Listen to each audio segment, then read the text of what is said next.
Let's get started. Welcome everybody to 52 Living Ideas. We are going through Gospel of John. We are on chapter 14. We are going to be covering the entire farewell discourse. Today, we are on chapter 14, verses 22 to 26, but we are going to start off with a presentation by Gary. It's wonderful to have Gary's presentations, and we'll start with that, and then everybody gets to talk about both Gary's presentation and then the verses that we are reading today. All right, let's get started. Gary, over to you. All right, let me go ahead and share the screen. Is everybody able to see that? Yes. So as you can see in the title, it says a deep dive in the text. And so this is, first off, let me make it really clear. I'm not a Bible scholar, not officially in any sense.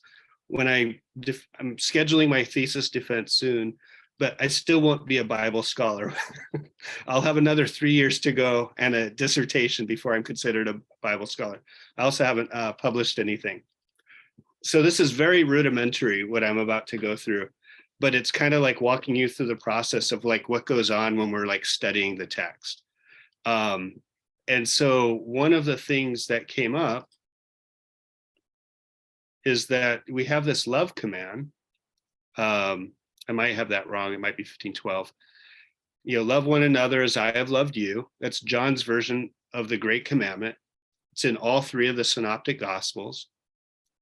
It's a combination of Deuteronomy 6:4-5, which is referred to as the Shema. It's the singular, most important command in all of Jewish religion. And it's like uttered as part of the prayers, the daily prayers every day. So that's the very beginning of your prayer cycle every day, is to say, love the Lord your God with all your heart and all your soul. Love your neighbor as yourself. The Shema is specifically comes from the Hebrew word Shema, which means to hear or understand. And it's Shema Yisrael, Adonai Eloheinu, Adonai Echad. Hear, O Israel, the Lord is God, the Lord is one. So we have this combination there is what's sometimes referred to as the double love command, because it's commonly associated, these two verses, where we have the love of God and the love of neighbor. And probably what's most significant is to love one's neighbor is to show love towards God. It's not possible to love God and to hate your neighbor. And so the two are one and the same. We love God and show our love to God by the way we treat one another. And so that's kind of our key thing that's going on here at this command. And so in John 13:34, Jesus says, a new command I give you. And this is kind of the interesting thing that's going on in the text, is that the word command is a singular. I've given you one command, and it's really the only moral imperative in the whole Gospel of John that we can point to. It's the only real command that's labeled as such, is the love command, where he says, love one another as I have loved you, following the foot washing. But then in verse 14, and this is where we're at today, and we've been at for the last couple of weeks, he says, if you love me, you'll keep my commandments, and he switches to the plural. And so scholars, when they look at that, they're like alerted to it. It's like, why does he refer to the plural here? Why doesn't he just keep to the word command? And so these are the kinds of things that we'll start turning in our scholarly mind. And in previous weeks, when I've done my presentations, I've mentioned how if you see something unusual, odds are John put it there on purpose. It would have made better sense for us to just keep with the singular, but instead he uses the plural. So what exactly is he talking about? So I looked through some commentaries, and maybe they're the same and it doesn't matter. Because he says, if you love me, you'll keep my commandments. It's obviously referring back to the love command. And so it's possible that it's just we're obsessing over something that really doesn't need to be obsessed over. The word words, I have that in bold, appears twice in chapter 14. And so there's this possibility that the word commandments is referring back to Jesus' words. So he says, I don't speak on my own authority, The words I say are not my own. And in both of those verses, Jesus is talking about everything that he does comes from the Father, that it's really the Father who is speaking through him. He doesn't do anything on his own. He only does what the Father wills. And so keeping his commandments is following God. It's really related to all of that. And that's, the plural matches up there. There's also the possibility that commandments refers to all of Jesus' teachings. So he goes into the plural because it's not just this one command. It's a recapitulation or a summary of his entire life, everything that he's done, all the narrative from the beginning to the end. And that's why he says commandments in plural. It's intended to capture everything. What's interesting is the phrase keep the commandments appears in Deuteronomy 6, where we have the Shema, and it's in the plural. And the only command in that Deuteronomy 6, there are only two commands there, are the Hear, O Israel, the Lord is your God, love the Lord your God, and then also keep the commands. And so we're back to where this plural form is used, but it's not a whole lot of discrete commands that are being referenced. The only real command that's being referenced there is to love God. It refers back to it, even though it uses the plural. So this is where my mind starts to get at, is I decided I would go hunting through the Greek translation. It says, does it use the same words in Deuteronomy 6 as John does in John 14? And it doesn't. So that's like, okay, what's going on here? Why does John use a different word? And so the word shamar, which means to keep or to guard or to protect or to observe, when it says keep the Sabbath or to keep all the ordinances, that's the word that's used. It's translated by a different word than what John uses in chapter 14. And so I was like, okay, why is John using a different word? So fortunately, the internet has wonderful study tools. You can look up the Septuagint, the Greek translation in Greek. You can find interlinears, because my Greek isn't perfect, and so I need to have it associated. You can also look at Hebrew texts. I have a Hebrew Bible, but you can look that up online too. All of that will help you out. And so I looked throughout the Greek Old Testament for any uses of that word that John uses for keep. Where do I find that most, if it's not there in Deuteronomy? And where it is used is in Proverbs. And that's kind of significant, because we talked about Jesus through all of this is this whole idea of wisdom and Sophia and the embodiment of Lady Wisdom, and Jesus being the Logos, and the Logos is the words and the commands and everything that goes on with Jesus and the Logos. So that was kind of a thing. So the Greek word for keep translates the same Hebrew word that we find in Deuteronomy 6 when it's used in the book of Proverbs. And so that's what I looked for, every time I could find that Hebrew word shamar, which means to keep or to guard, and then every time it was associated with the same Greek word that John uses. And it really is, it's really kind of like focused on the wisdom literature. You don't find that word hardly anywhere else. And so that gave us a really strong correlation. It's as if John is intentionally using a word that's associated with the wisdom tradition to kind of remind us of what's taking place there. So that's what I'm getting at, is John links the love command with the most important command of the Hebrew Bible, which is the Shema, and the words of Lady Wisdom in Proverbs. It's also depicting everything as a continuation. He's still rooted in Jewish tradition. These allusions, they seem like maybe a little obtuse, for us, or maybe just like, it's really ambiguous. It's like just very elusive. But that's how Greek mythology or mythologies just functioned, is everybody just kind of understood the traditions. And so maybe a word or a phrase or just a tiny little, throwaway something would happen, and they would be referring back to the whole tradition. And so I think what's going on is that John is unifying the wisdom and the law traditions, and he presents Jesus both as the new Moses and as the personification of wisdom. And so in my last slide, this is really short, as I just went through and found the commands in Proverbs where we see that association, and then kind of give us the picture of like, what is, if John is alluding to this, what's happening? And so I'll go through these like really quickly. In Proverbs 19:16, he who keeps the commandments keeps his soul. This word keeps is not the word that John uses. It's a different one. This one is associated with Deuteronomy 6, but keeps his soul is the word that John uses. And so it's interesting that what's being guarded, if we think of this, from a Johannine perspective, he says, if you love me, you'll keep my commandments. If we carry this over, if you love me, you are keeping your own soul.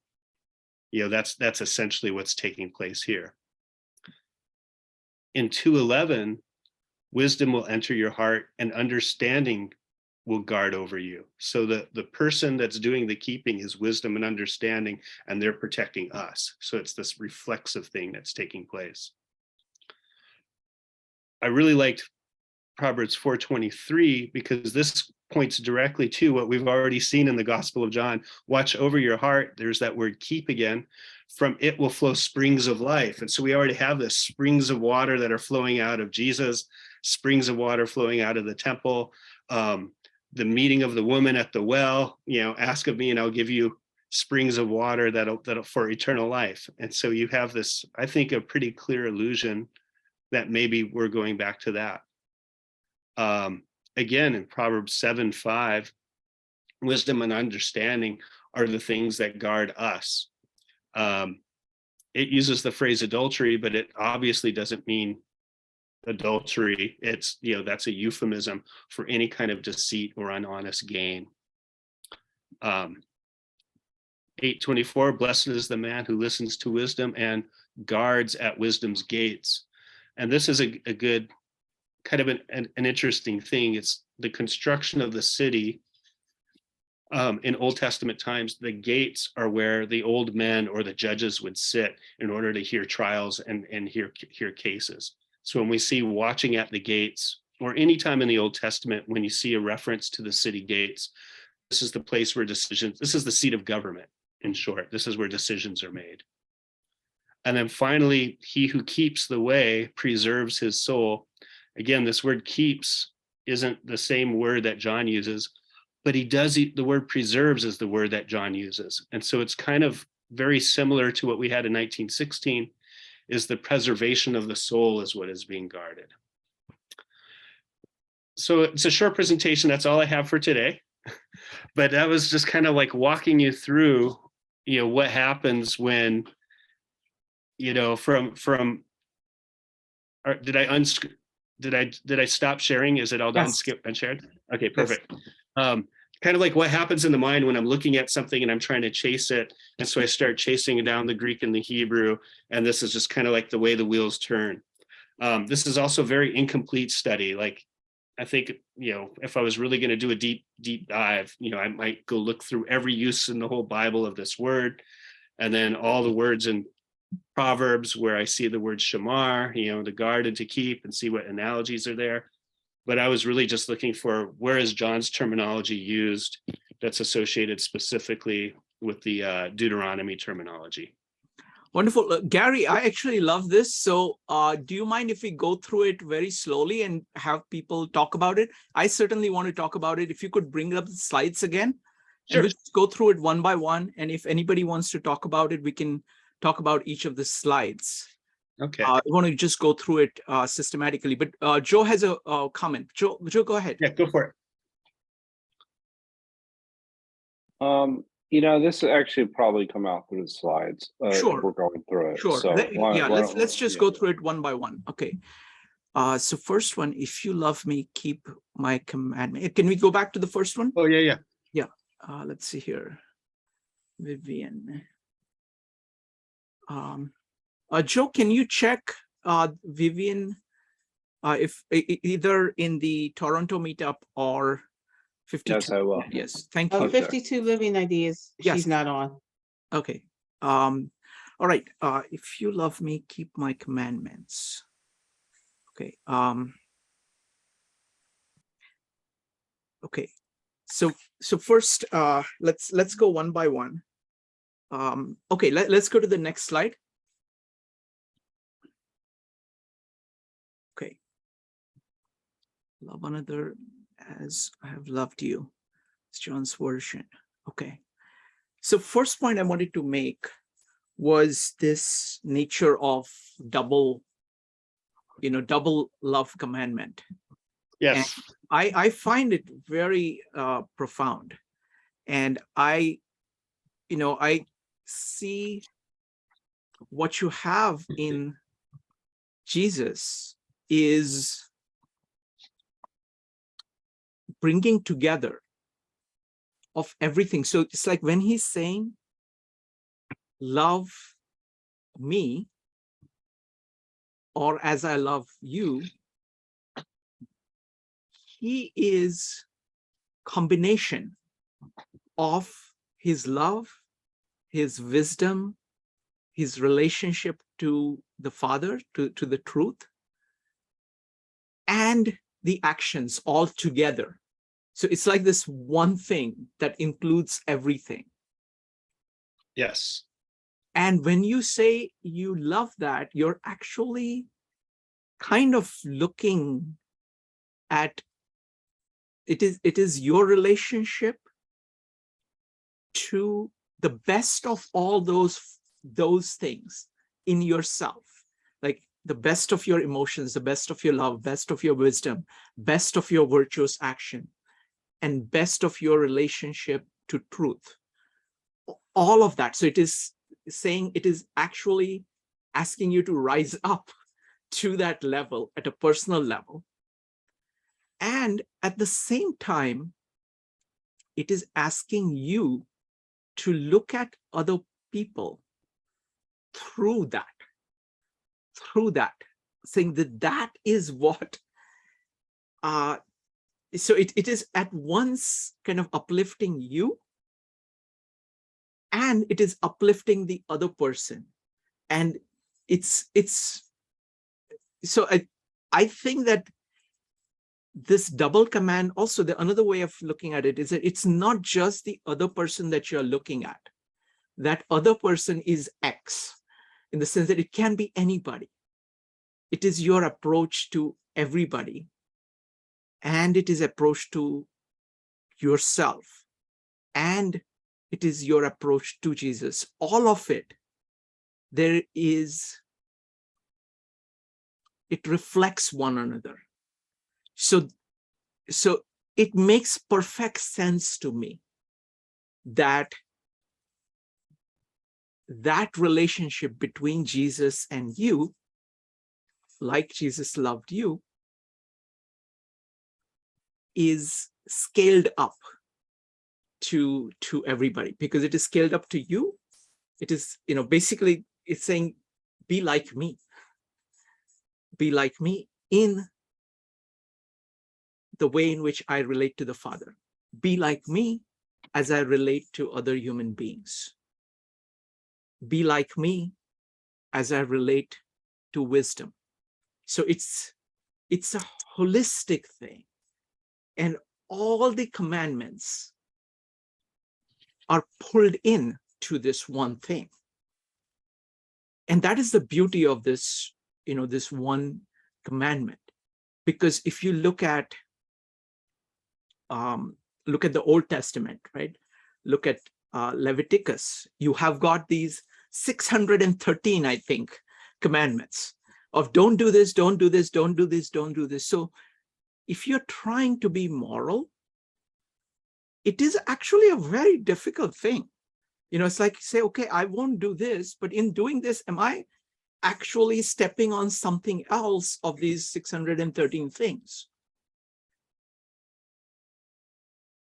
What this does is that it solves the problem conceptually in a very simple, beautiful, and powerful way. And it's a positive thing. It's not saying, don't do that, but it is saying, do this one thing. So and that's one of the reasons I just love the Gospel of John, because it is so essentialized. and so easy to see the message in this. So that's what I would say. Let's see. Anybody else? Next up is going to be Joe, followed by Evanique. Joe.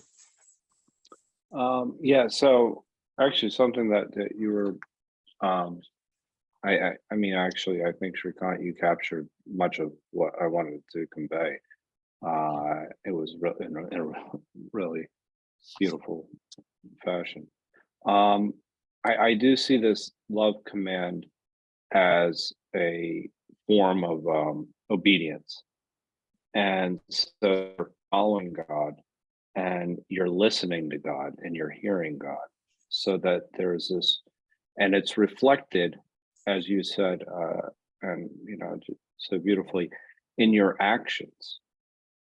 And the point that I was actually going to bring up a little bit earlier was how this is related to so many other virtues, in the sense that it's related to what does it really mean to love someone.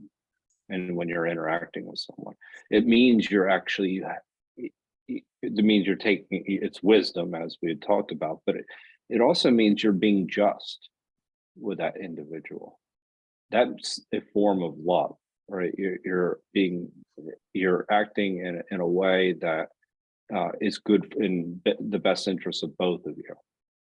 And so there's also the idea of temperance as well. You're setting aside your desires, for someone else's desires. So you start to see how the cardinal virtues are actually intertwined with love. And that's a very deep point, because I always, you kind of see it. We have, these cardinal virtues, wisdom and wise action, and that leads us to love.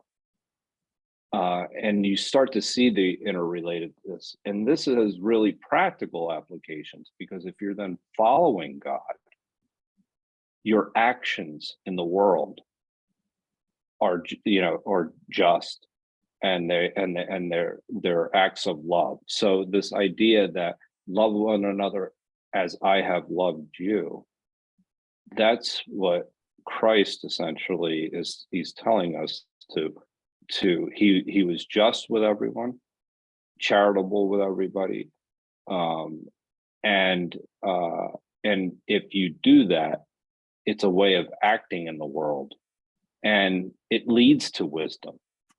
You can't love someone and not act wisely.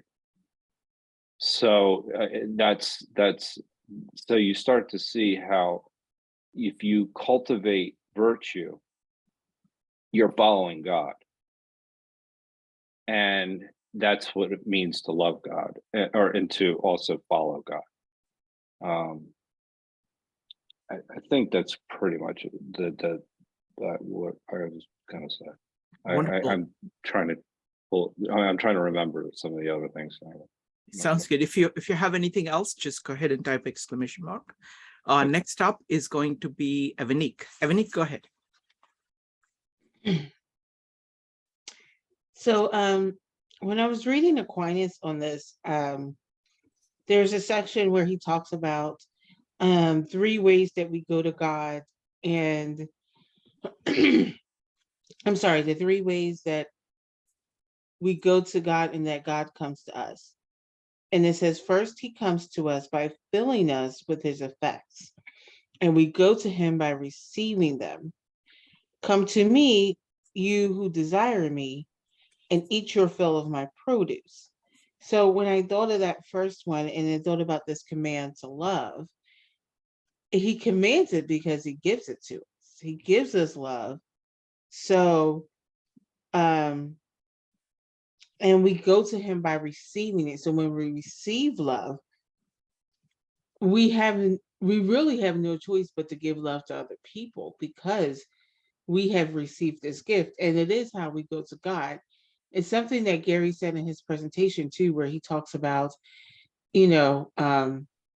if you don't love other people, you're not obeying God. And I'm paraphrasing because it just went out of my head. But I was thinking in Aquinas, I'm like, I see it now, because it's like, if you received love from me and you were not worthy, then you're still, as Joe says, it's just to give love to other people. And then it says, secondly, God comes to us by enlightening us, and we go to him by thinking of him. Come to him and be enlightened. Psalm 33:6. And so when we're thinking of God, I think one of the things we do in terms of love is we think of how God loves that person. And I think it makes it easier to understand this, because it took me so long to understand this on a deeper level, not just like a comprehensive level. I get it, but if you ask me what Jesus' command, I could tell you right off the top of my head, but to really get it, I had to realize that, if we're thinking of God and we're thinking of what would God do in this situation, the choice is clear. It's to love, if we're taking that in. And then Aquinas says, thirdly, he comes to us by helping us, and we go to him by obeying, because we cannot obey unless helped by Christ. Come, let us go to the mountain of the Lord. And when I was thinking of that, I was like, okay, so he's going to help us to love. Like, he knows us. He's going to help us to love people. And we're go to him by obeying the commandment to love. That's how we get to know God. Because we can't obey unless helped by Christ. So we have to acknowledge that we need him, and acknowledge that we need to, we really need him to do this. Like, you can't do this on your own. If you're going to just try to do this on your own, you're going to fail, and you're going to be miserable, and it's not going to be love anyway, because you're just trying to, you're doing it to get something. You're doing it to get to heaven. You're doing it to get something out of it, instead of just doing it just because that's what Christ obeys you to. And the only way you can do that is by letting Christ and obeying his commands, and getting help to obey. Thank you, Evanique. Gary, with your permission, I want to demonstrate it using a model. Can you stop sharing for a moment? Okay, so I want to show you this using one of the models that I use. This is the tetrahedron model. So I want to bring that up. So what you're saying, what is being said here, is that this is you. Okay, this is you on one side. See this tetrahedron. This is the other person. Okay, and you're looking at other person through Jesus. Okay, what Jesus is, Jesus has these 4 aspects to it, and you have 4 aspects to you. You have, I like the acronym LOVE. So you have love. So this is the red one. You have, I call it openness. It's openness to God, openness to truth, letting truth in, being open to it, not being focused on just your ideas, but being open to truth. So love, openness. So loving, open. So this is like the Holy Spirit that is engaging that in you. This is God the Father, the truth. And the next one is verbalized. Okay, V, or word, or wisdom. Okay, so that's the blue over here. That's the third one, and that is God the Son. And then finally, it is virtue or effectiveness, your action. So it is your heart. So you have a heart. You have these intuitions, deep intuitions. You have, just a second, there is a feedback. Okay. you have your heart, you have your intuition, you have your thinking, and you have your action. This is what you are, okay? What Jesus is doing, this is the system. So this is inner you, okay? This is inside you. And this is the outside person that you're looking at. This is using Bucky's terminology. This is a system. System has an inner, which is you, the core of you. And there is the outer, in this case, the other consciousness, other beings, okay? But what is between them is a system of how we deal with other people. What Jesus is giving, what John is giving us in this is this way, this frame over here. It is, and it is being demonstrated in all these 4 ways. It's being shown how to love, how to focus on the truth, how to be wise, and how to act. So it's giving you the frame. You are right here, okay, at the back. And the other person is right there, okay? The person is like you. And that fundamental commonality of the best in you is being captured by the way. You can put God here. You go to God through this way because it has been demonstrated for you that this is the way. And in the commandment is one commandment, but it is commandments. It includes the actions. It includes all the words. It includes the relationship with the divine. And that love is showing how you relate to the way, to Jesus, or to God, or to others. It's the same kind of a thing. So that's how I see the oneness of the love command and the manifoldness, the plurality. It is many. This is how it applies to Jesus, and it applies to God, your relationship to God, and it applies to your relationship to other people. Because in so relating to the other person, you are making this frame, this way, a part of you.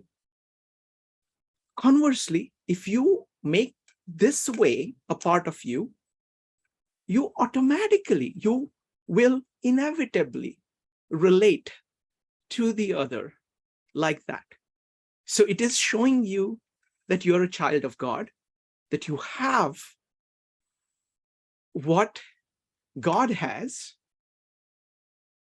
It is showing you your relationship to the way, and it is showing you the relationship to others, all in one.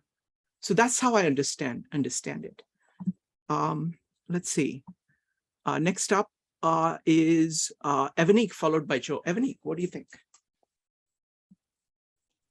You know what I was, when you were doing, when you were showing the tetrahedron, and you were saying, you know, you're on one end and the other person is on the other end, and you go through that lens, I was thinking of the 4 eyes that Strupi was talking about. It's if you look at, like, so the way I see it is you're on that, like, back end closer to you, Shrikant, Yes, and the other person is on the other side. exactly. And then you were talking about wisdom, and Right. and when you did it a certain way, it came out like the 4 eyes. Exactly. This is basically lens. what is called 8 eyes. This is like an octahedron. The beauty of octahedron is that I focus on these things. There are multiple ways of focusing on, but this really focuses on the interaction between. So you can see this love, right? It is your love for Jesus, right?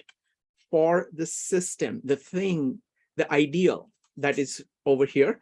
And that flows through directly like this, through him to others, or through him to God, right?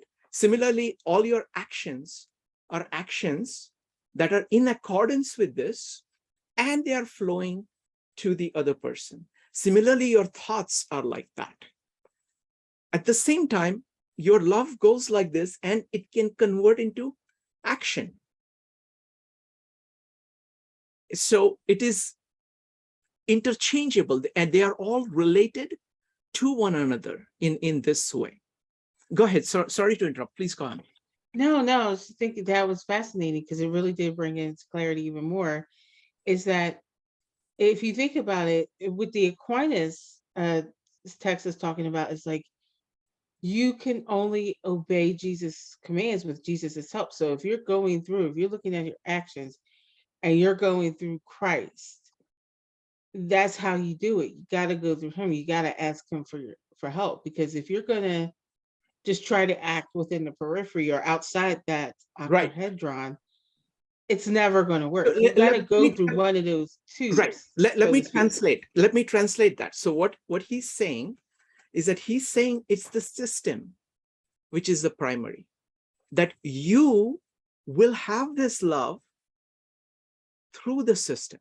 You know, it's an interaction. It is, you have to accept the love, and that will generate love from you. The love is not as if it is coming just through you, but it is coming through you because it is inspired by this. Even Bucky approaches it that way. He's working only on this. He's working on this system in the middle.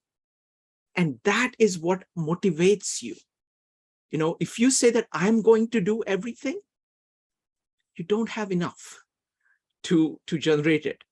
But when you say, look, reality or nature or God is glorious, it is amazing world. When you say yes to it, love is nothing but saying yes to existence. And when you do, so it is not saying that, oh, I have this. It is saying yes to existence as a primary thing, that it is motivated by that.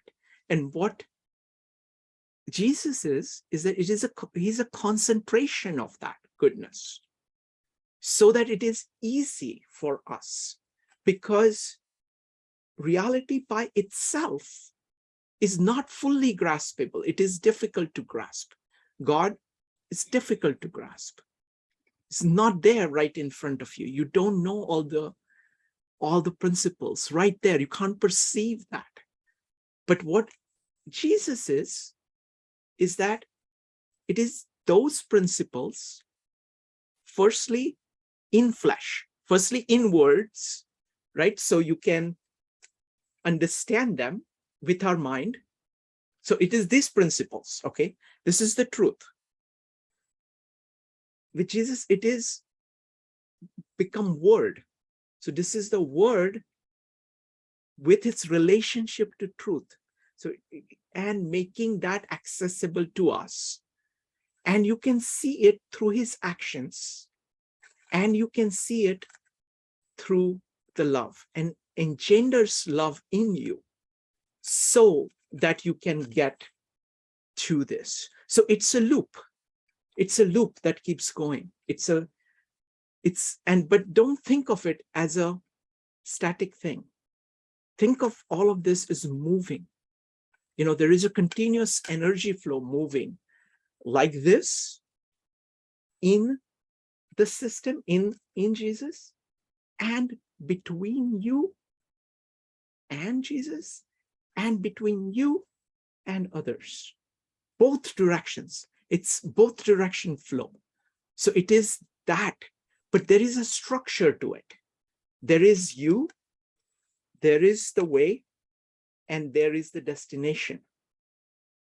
And it is moving both ways. Go ahead, Evanique. I think that's all I have because Wonderful. that Thank you you. said that beautifully. Thank you. Thank you. Next is Joe, followed by Gary. Joe. I really like the tetrahedron approach primarily because it shows you the connections. I mean, the thing is that what Christ has actually given us is a complete system. Yes.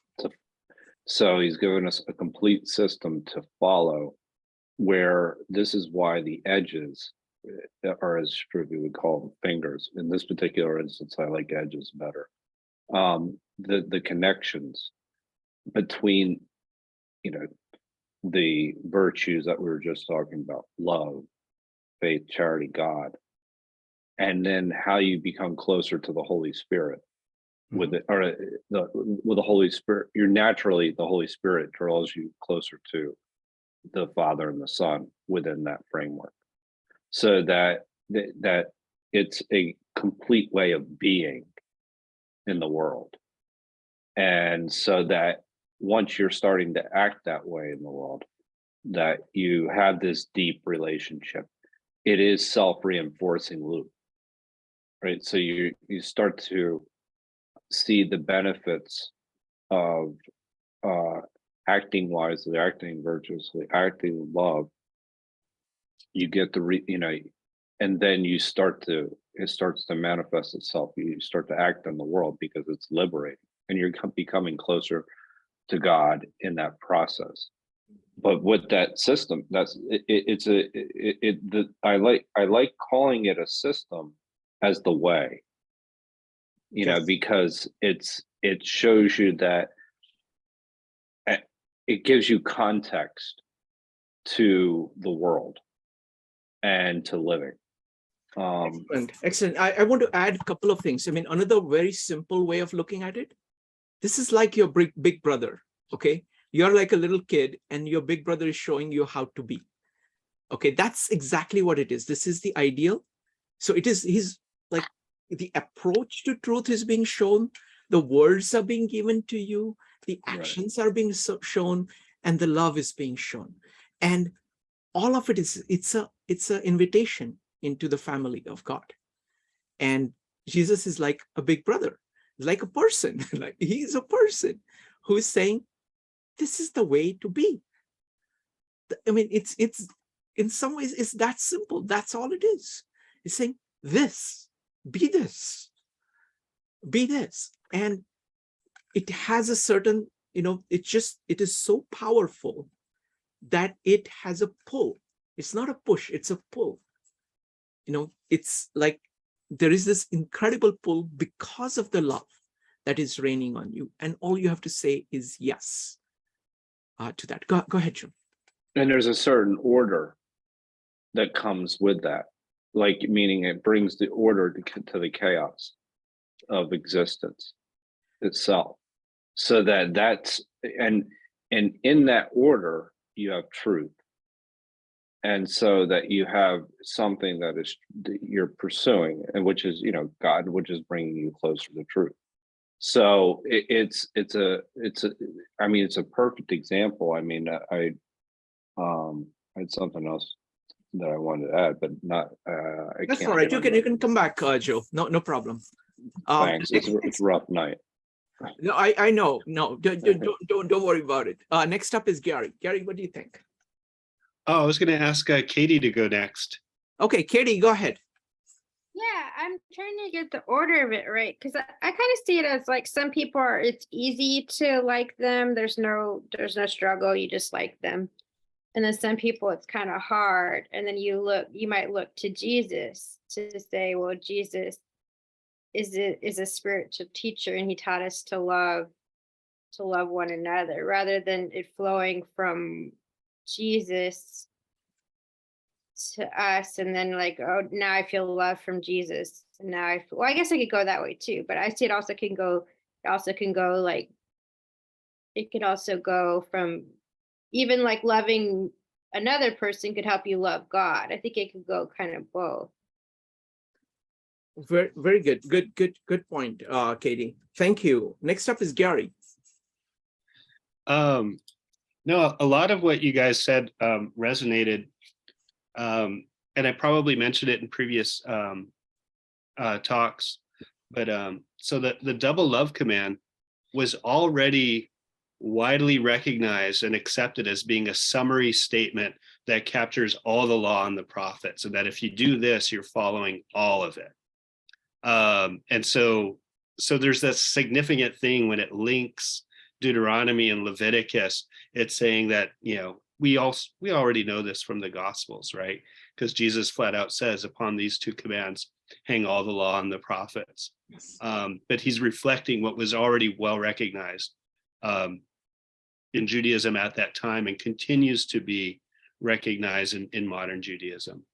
And so what I also really like is the tetrahedron, is how it's, I brought this up, is the unity of form and function.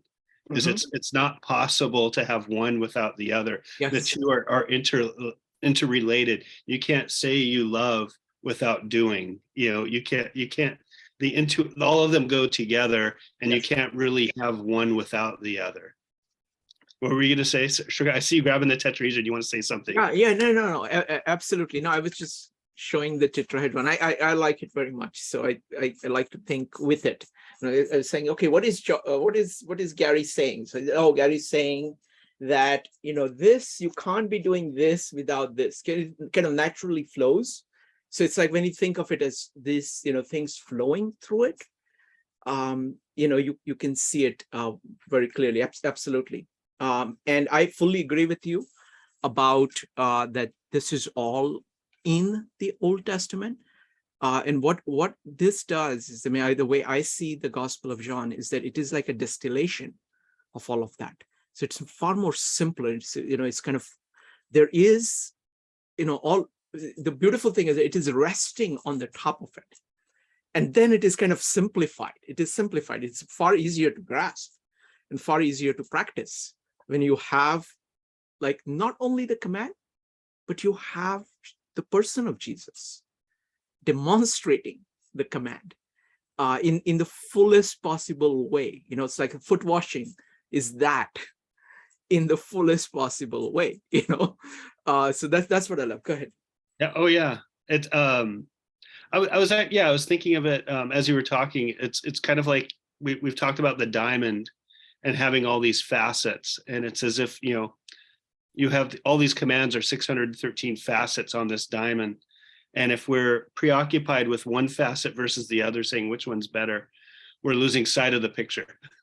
And so it's really significant that in John 1, I know how much you like the prologue, and it says that no one has seen God at any time, but the only begotten from the Father, who sits in the bosom of the Father, he has explained him. And so it's exactly what you're saying, is that we see the world through Jesus, and we see God. We have a clearer picture of that whole diamond through Jesus. That's kind of the lens that we look through. Wonderful. Can we go back to the presentation and go to the Sure. next slide? This is really good, Gary. This is wonderful. So this is where we were at. Yeah, let's go to the next one. All right, this is the next one now. Okay. Let's see. Does anybody want to talk about? We talked about the plural. Does anybody have comment about the singular and the plural? And I think I forgot. I saw Joe type exclamation mark. Joe, go ahead. Yeah, no problem. I was just going to say, coming back to the tetrahedron or the octahedron. One, there's two things. It's like without, it shows the interrelationships of what it means to love God, if you were to map it out.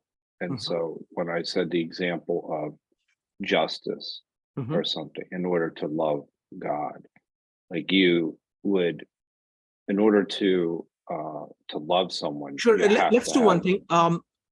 Gary, can you stop sharing for a moment? Thank you. Go ahead. Yeah. So in order to love God, you have to have justice. You have to have wisdom.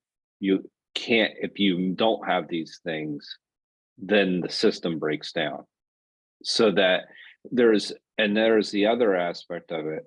There's, God, the Holy Spirit, there's the metaphysical, and there's the physical.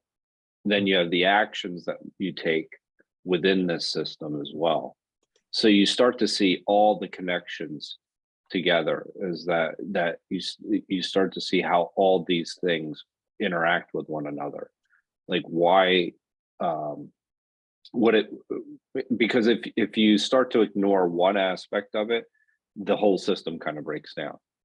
You're no longer on the path or the way. And so that's what the beauty of the tetrahedron is. If I took away wisdom or wise action, Yes, exactly. then you're gone. You're not going towards the center anymore. You're going away, or I don't know where you're going. Maybe you're Yes. drifting. Yes. So that was what I was going to say. That you can kind of see all of these. You could literally, and if you really wanted to write out how to live, you could actually follow the tetrahedron as an outline and just make notes. Exactly. So this is like, this is a octahedron, which is like basically, Sorry. except that what the octahedron does is that you can think about the four things in using the sides. You see, in tetrahedron, you can do that. Give me just a second. Tetrahedron, you can do it in two ways. Give me a second. So tetrahedron, you can do it in two ways, right? You can look at like these four aspects. This is like four vertices, or you can look at it like this, okay? But when you do the tetrahedron with the sides, it has 6 sides. So it cannot really do this fourfold movement because it has only 6 sides. So there is no division into 4 that's possible through the sides, okay? Okay, I have to show you this, okay? I have to show you. Gary, sorry about this, but I have to show you this. This is really interesting. You can try to do this with a square, with a cube, like this, okay? But the problem with the cube, as Strupi very demonstrated. Can you move your camera a little? Your camera moved a little bit, so it's harder to see. Camera moved a little bit. Sorry about that. Yeah, I jumped up too much here. Okay, all right. You see this? A cube doesn't have a structure. You see, this one, it's all stable. This one is all stable, okay? But this one is like wobbly, okay? It is not fixed. So there isn't, so it does have 4 colors, okay? It has that, but they are not going, like at any point, there can only be like 3 colors maximum. So nothing, all the 4 things don't come together, okay? So if you want to use this, you will have to do this, for example. Okay, turn it into a hexagon. Or you can fold it and you can make it into 3 triangles. And then you can fold it like this. Just a second. And fold it like this and make it a nice tetrahedron, which is stable.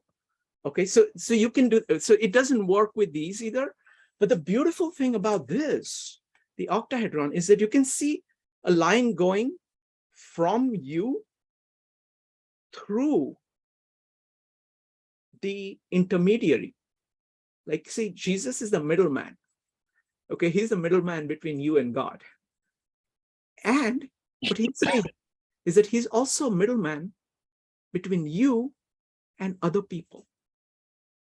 Because by doing that, you can have a really good relationship with other people because it is consistent with wisdom. It is consistent with love. It is consistent with openness to the divine. And it is consistent with virtuous action. So it comes together. So there is a unity to you, and there is a unity to the other person. But that unity is a ephemeral quality that you have to maintain through continuous effort. And what this does is that it gives you an ideal. When you put it like this, if I point it like this, see, this frame, that is the system that is giving you the ideal, which gives you the stability, both inner stability by saying yes to every part of you, and stability with the outside world by setting your relationship with others right, because it is based on this ideal. All right, Joe, go ahead. Also, you kind of see the idea that you can do more and more with less and less energy, because it's becoming integrated within you. That process is something that you're kind of totally moving towards closer, and the closer you get to the center, the less energy you're using, and it fits into the ephemeralization aspect of things, where you're doing more with less because you're closer to the center, following the way. Right. So it's like that. That's the thing. Yeah, absolutely. Absolutely. So another way of thinking about it, let me just show you this diagram. Another way of thinking about it, I'll show it to you on this, is that all of this is a fractal, like this. Okay, so you can think of it as a fractal. So it's like you have, let me see if I can make this larger. Yeah, just a second. It's a fractal. So it's like, you are going, like when you're looking at this, right? You're going towards the center. Center is right here. So you can think of it as going in towards this. This is center and periphery as well. So it is, so absolutely. Thank you. Thank you so much, Joe. All right, let's go back to the presentation. This is so much fun. I'm enjoying it. I hope everybody is. Go ahead.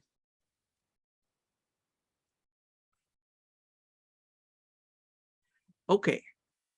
So this is about, anybody has any comments about the singular and the plural of commandments? Go ahead and type an exclamation mark or hold your peace. Let's go to the next slide. Evanique, go ahead.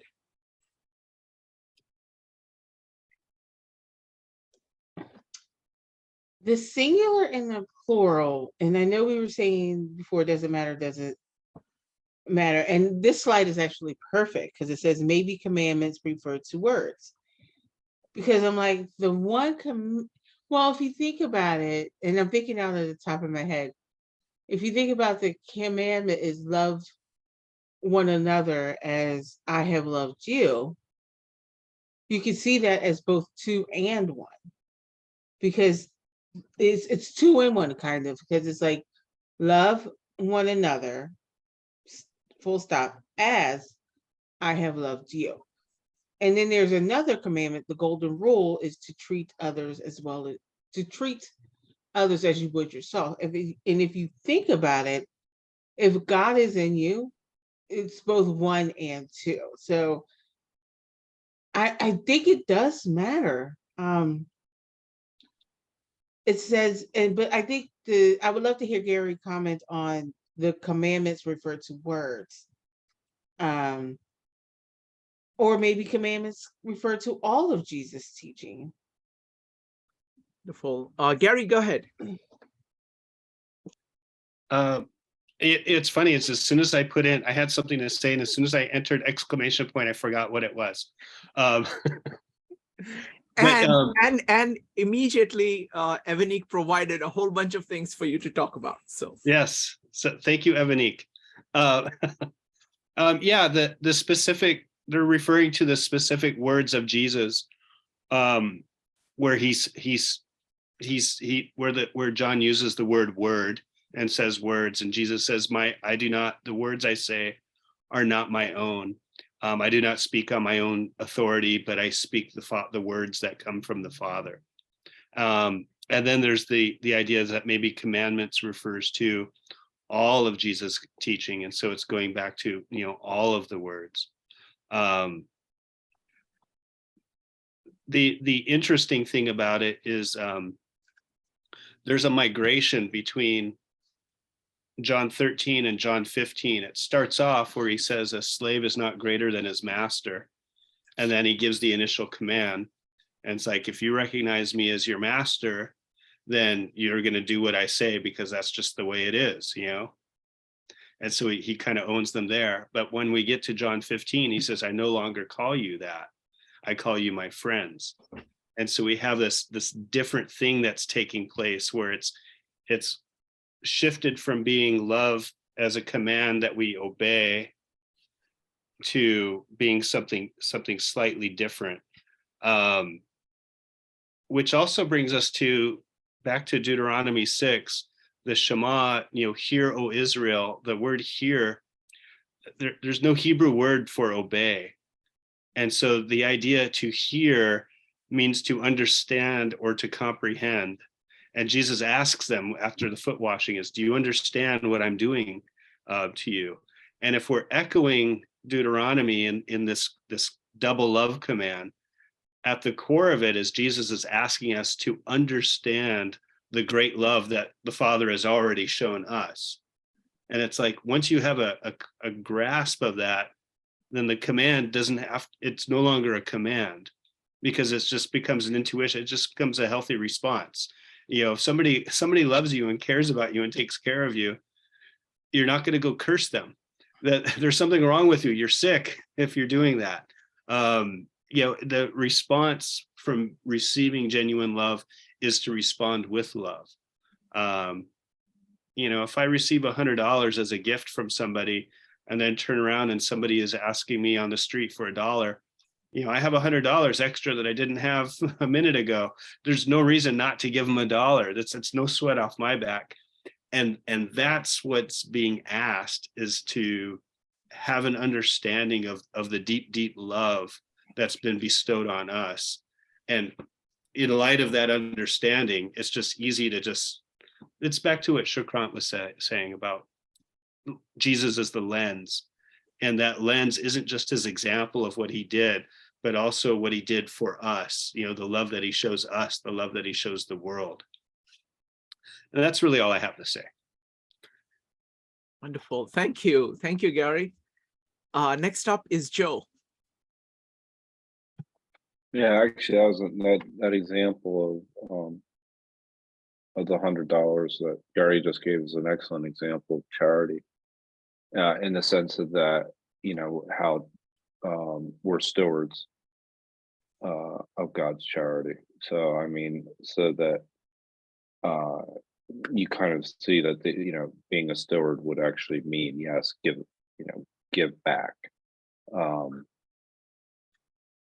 I keep coming back to this, the idea of obedience is really meaning listening to God. And I really think that that's a very important thing, because when you listen to God, then automatically there's a certain grace that comes along with that. And that grace leads to gratitude. So it's kind of this reinforcing loop that you have. Like, you're not only you're listening to the words of God, you have the grace to follow the way, and then the gratitude is kind of the result of that. So it's I don't want to say it's a reward. It is, in a way. Yeah, it is. I'll go ahead and say that it's the reward that you get as a result of listening to God, really listening to God, as opposed to just obeying and going through the actions just because you think that this is the thing you're supposed to do. That's something you're following it from a sincerity standpoint. And then that's where the reward is. Thank Can you. I add one thing to that, Please. Joe? Please do. The command to love is followed with "as I loved you," and it's back to that listening and that comprehension, is that we're only able to love to the degree that we have a concept of how we have been loved. And so the greater that we have that appreciation for that love that's bestowed on us, then the greater it is that we're able to share love with other people. And I think that's really kind of at the key there. And that's also what's in the Shema, where it's like, "Hear, O Israel, the Lord is our God, the Lord is one." That word "here" is about understanding, not just listening, but understanding and having a comprehension for the magnitude of God. And that's the foundational principle. From there, it says, "Now love the Lord your God with all your heart, mind, and soul." But it flows out of having this comprehension of the reality of who God is. And so it's kind of funny is that, it is a command, to love, but like the prerequisite for the command is to just have a concept or an understanding of God's love first towards us. And so we have those those verses all throughout the New Testament, while we were yet, God demonstrates his love towards us, and that while we were yet sinners, Christ died for us. When we had done nothing to deserve it, God was already loving us from eternity past. And that's the thing to conceptualize. It's like, when you feel and understand a love that's the great, it's all the more easy to express charity and to love others, knowing how deeply you yourself are loved. Thank you, Gary. I mean, I think what has happened is that, like, the most of these words, everybody takes it in the modern context of obey, of saying somebody, okay, I don't want to do this, but I'm obeying this. Yeah. And this is profoundly different. And I think seeing it as hearing, hear, is very beautiful. The way I'm thinking of it is, you're hearing and you're receiving. See, I like the word receive, because you're kind of taking in, you're accepting. It's like a guest who has come to your house. Okay. And you're saying yes. And you are liking the fact, you are accepting that, you are saying yes to that. And that,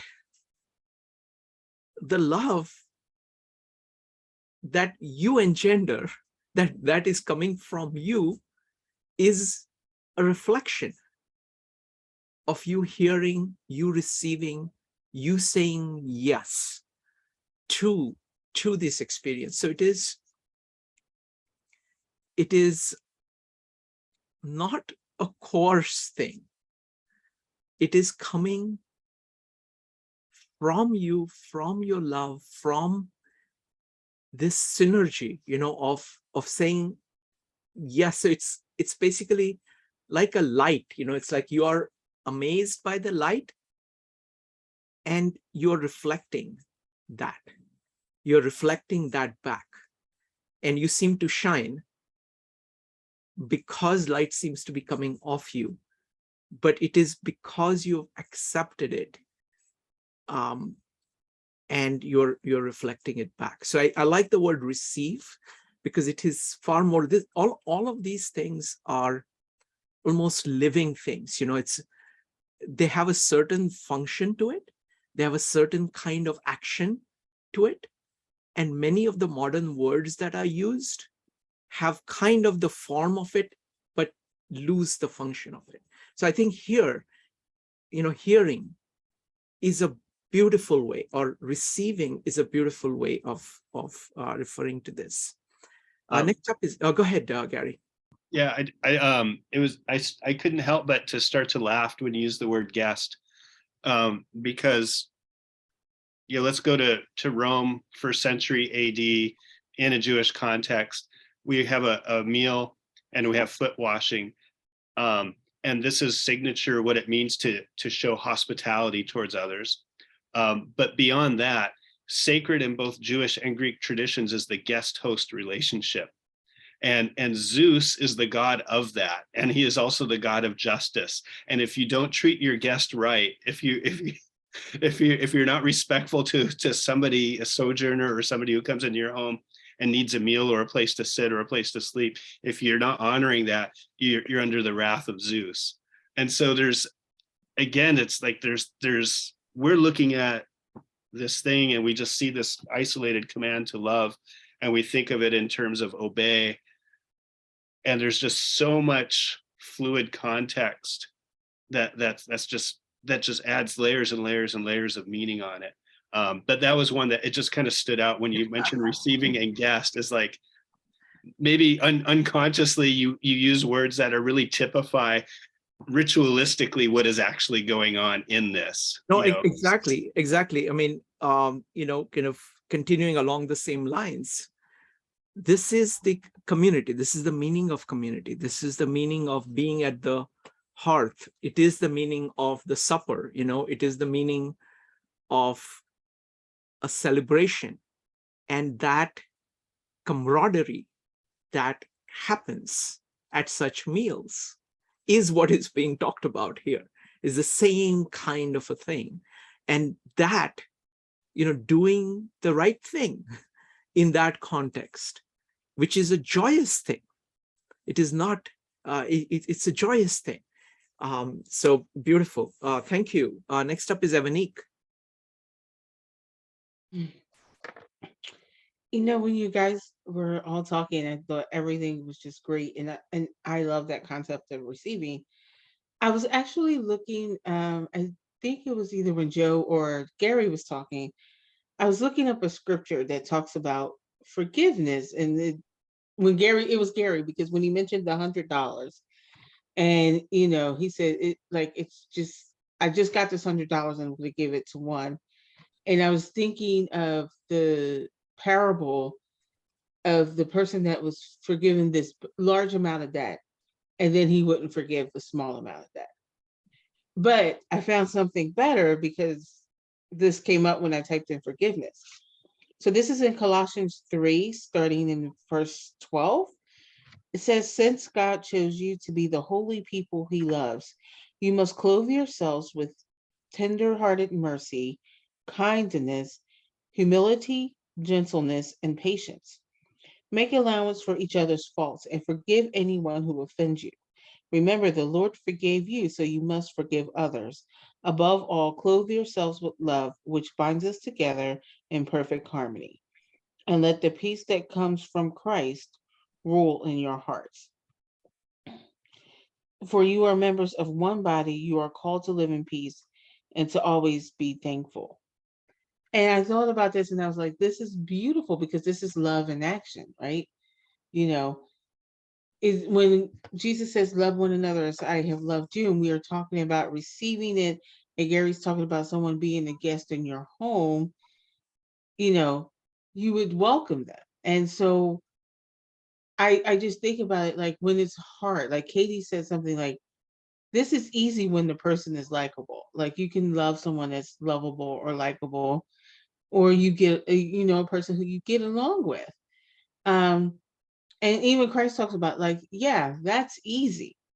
What's hard is that person that just gets on your very last nerve, that person that does offend you, that person that, that literally just, is out to get you, or doesn't mean you well.